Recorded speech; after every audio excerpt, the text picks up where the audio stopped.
1999 inductee Jane Hamilton-Merritt was nominated for the Nobel Peace Prize for her work on behalf of the Hmong people of Laos. Her book, Tragic Mountain, the Hmong, the Americans, and the Secret Wars for Laos, was a finalist in the Los Angeles Times Book Prize for History.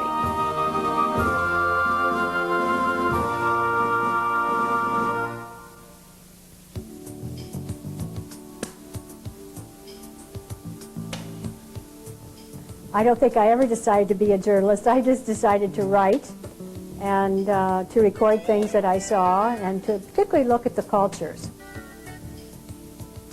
I first became interested in photography soon after I graduated from college. I decided that I wanted to go to take a look at the Vietnam War, which was the war of my generation. And so I decided that I needed to have a good camera and some ability to take photos, so I taught myself how to do photography, and I already could do some writing. And so I went off to join my generation in Vietnam with a camera and with a typewriter, a portable Olivetti typewriter, to take a look at the Vietnam War. And of course that changed my life because I've been involved in Southeast Asia since that time. I was quite aware of the secret army in Laos. The secret army in Laos, the CIA secret army, the backbone of that army was a tribal group of people called the Hmong tribal people, about whom most Americans didn't know anything at the time because it was a clandestine, very secret covert operation conducted by the Americans. But I knew about it because I was there as a photographer and journalist.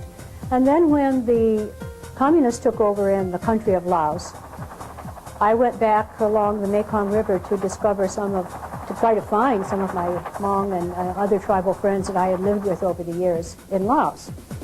And it was at that time then that people were pouring out of Laos. It would be 1976, 75, and particularly 76 for the Hmong. And it was at that time that I would interview people as they came across the Mekong River, escaping the Lao People's Democratic Republic forces and the forces of Vietnam. And it was at that time then I began recording and documenting the stories of the people who had been trapped inside Laos. And from that then came my concern about the use of chemical biological weapons against this ethnic minority who were targeted for extinction because they had sided with the Americans during the time of the Vietnam War.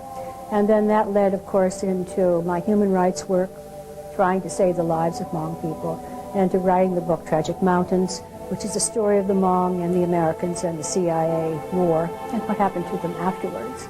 So I have spent most of my adult life researching and working with the mountain minorities of Southeast Asia, and in more recent years, particularly the Hmong tribal people of northern Laos.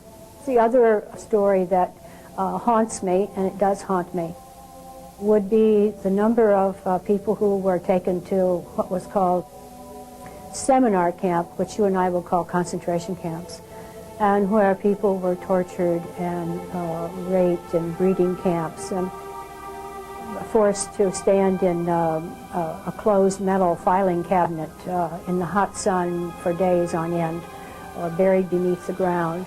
And yet some of the Hmong men and women and children were able to survive these accounts to give witness. And I guess in much of my work is to record the giving of witness of the atrocities that took place. And those things, of course, will be with me forever. I look at it that it's something that needs to be done. And when I observe a massacre at the opening chapter of Tragic Mountains is the massacre of almost 200 men, women, children along on the Mekong River, Hmong people. I always felt it was my duty because I had seen it. I was a witness to that atrocity and many others, and I felt it was my obligation to record it, to interview the survivors, to photograph it, and to preserve it as a part of history.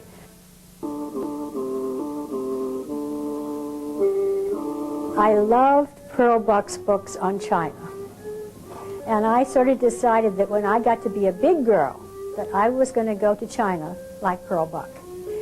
But of course, when I got to be a big girl, it was Red China, and it was off limits to Americans. But my love of Asian culture, and I wanted to write like Pearl Buck did about Asian culture.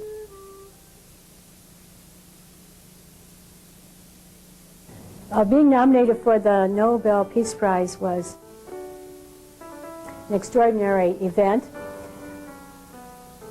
Almost incomprehensible to think that a little girl from the farmlands of, of Indiana would receive such an honor. But I viewed it as not my honor, but I viewed it as belonging to the people who are suffering and who continue to suffer. So I never thought it as mine. I thought it as theirs. I'm only the spokesperson, the collector of data for people who are horribly oppressed and whom I admire very much.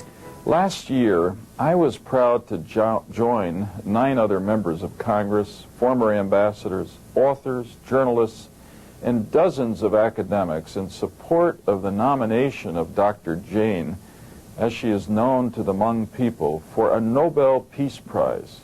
More than 130 people from around the world were nominated. Well, Dr. Jane did not win this time, but I bet one day she will, and certainly in every other way, she is a winner. I first became involved with the Hmong people in the early 80s. There were many Hmong people in the state that had been brought here by churches and individuals. In the case of the Zhang family, they were separated on the Mekong River. Mr. Zhang, Zai, and the oldest son, Cao, made it across the river. The mother and the baby at that time, Kang, did not make it across. They were captured and they were separated. So one lived on the Thai side of the Mekong in the refugee camp. The other ones were captured by the communists.